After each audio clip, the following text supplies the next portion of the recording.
Nous nous sommes énormément concentrés sur la recherche de vie sur Mars, alors qu'il y a un joyau qui n'attend que d'être exploré. Cette planète est la 6e plus éloignée du Soleil et la 2e plus grande du système solaire. Elle se trouve juste derrière Jupiter, je te parle de Saturne, ou comme on l'appelle parfois, le joyau du système solaire. Elle est complètement différente de notre planète. Tout d'abord, tu ne pourrais pas y tenir debout. Alors que la Terre est constituée de roches et d'autres matériaux solides, cette planète est une boule géante composée principalement de gaz. Si tu trouvais une piscine suffisamment grande pour contenir Saturne, tu verrais cette planète flotter sur l'eau.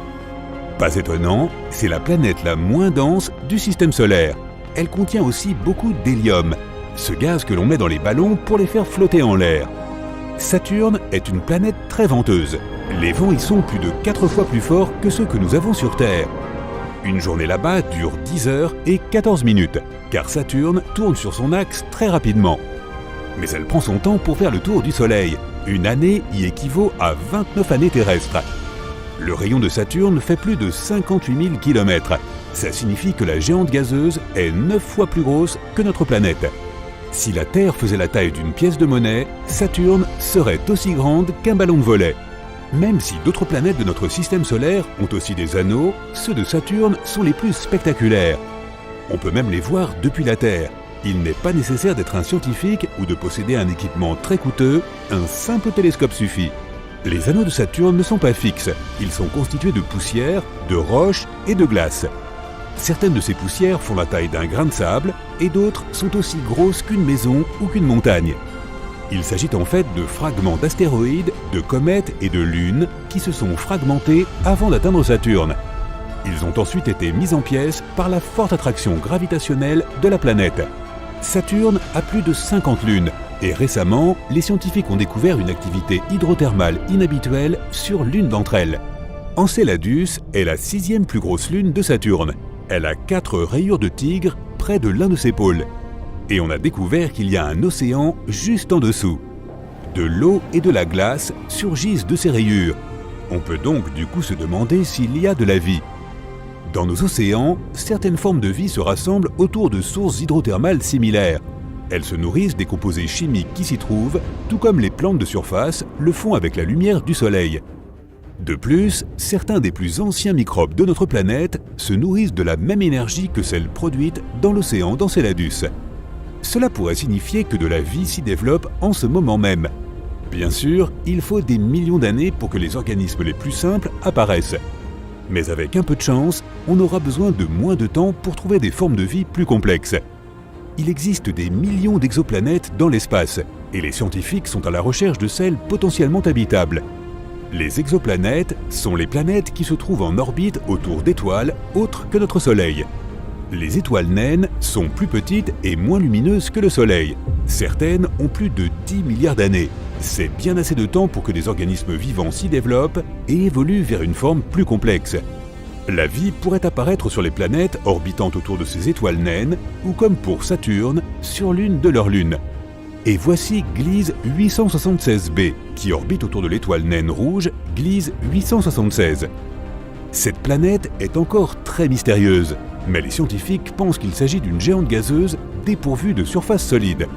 Son atmosphère ne comporterait pas de nuages, mais il pourrait y avoir de l'eau sous forme liquide à la surface de cette planète. Teegarden B tourne autour d'une naine rouge située à environ 12 années-lumière de notre système solaire. Sa masse est juste un peu plus élevée que celle de la Terre. Les scientifiques pensent qu'elle pourrait avoir une surface rocheuse. Cette planète met environ 5 jours pour compléter son orbite. Cela signifie qu'une année sur Teegarden B est en fait plus courte qu'une semaine sur Terre. Et quelque part plus loin, il y a une autre planète potentiellement habitable nommée Kepler 1638b. Bon, elle se trouve en fait à 3000 années-lumière de la Terre, dans la constellation du Cygne. Cette planète est 4 fois plus lourde que la Terre et 2 fois plus large. Il lui faut environ 260 jours pour effectuer une orbite autour de son étoile. Sa gravité est plus forte que la nôtre, il serait extrêmement difficile d'essayer de sauter à sa surface. Et voici une autre Kepler. Cette fois, il s'agit de Kepler 62e, qui fait plus d'1,5 fois la taille de la Terre. Les scientifiques pensent qu'elle possède une atmosphère chaude, humide et hospitalière, avec un ciel nuageux. 1200 années-lumière séparent la Terre de cette planète. Kepler 62e met 122 jours pour tourner autour de son étoile. Sa voisine, Kepler 62f, est aussi potentiellement habitable. C'est une planète environ 40% plus grande que la Terre. On pense qu'elle pourrait être recouverte d'eau. Les océans de notre planète regorgent de créatures et d'organismes de toute taille.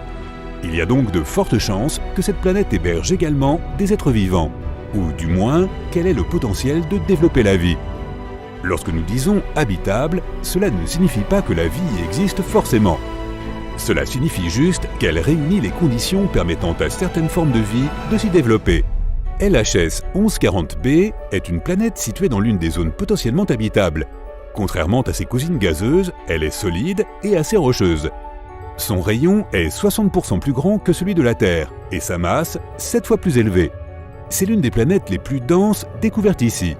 Puisque cette planète est très massive, son atmosphère doit être plus épaisse et la gravité à sa surface doit être beaucoup plus forte que sur Terre.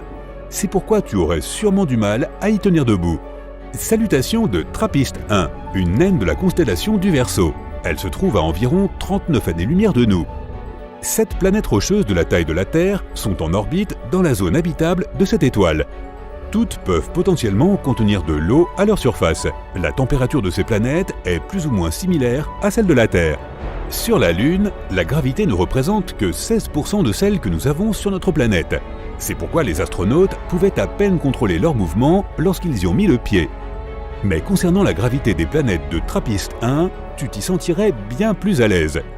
Et revenons vers Kepler. Cette fois, il s'agit de Kepler 452b. C'est une planète rocheuse, 60% plus grande que la Terre. Son étoile est similaire au Soleil. Cette planète a en fait passé environ 6 milliards d'années dans la zone habitable, alors que la Terre s'y trouve depuis seulement 4 milliards et demi d'années. Cette planète met 385 jours pour tourner autour de Kepler 452, qui est environ 20% plus brillante que notre Soleil, mais qui a la même température. Mais ce système est très loin de notre petite oasis. Il nous faudrait 28 millions d'années pour y arriver. Et voici KOI 7711.01. C'est une autre planète intrigante, située à 1700 années-lumière de nous. Elle est seulement 30% plus grande que la Terre et elle reçoit presque la même quantité de chaleur que nous recevons de notre Soleil.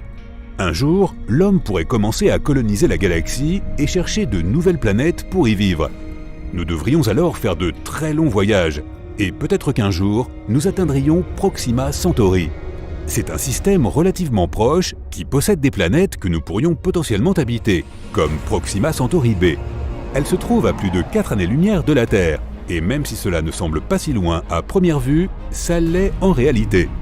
Il faudrait environ 6300 ans pour s'y rendre avec les technologies actuelles. Cela nécessiterait beaucoup de générations pour faire un tel voyage, et il faudrait encore plus de temps pour réussir à habiter ce nouveau monde. Les gens naîtraient et mourraient dans des vaisseaux spatiaux, y passant une vie entière, sans jamais voir ni la Terre, ni la planète vers laquelle ils se dirigent. À la place des arbres, des montagnes et des rivières, il n'y aurait que le néant qui s'étalerait à perte de vue.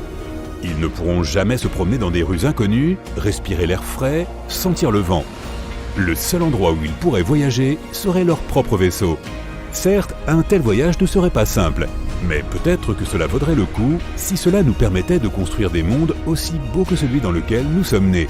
Mais est-ce seulement possible? L'avenir nous le dira.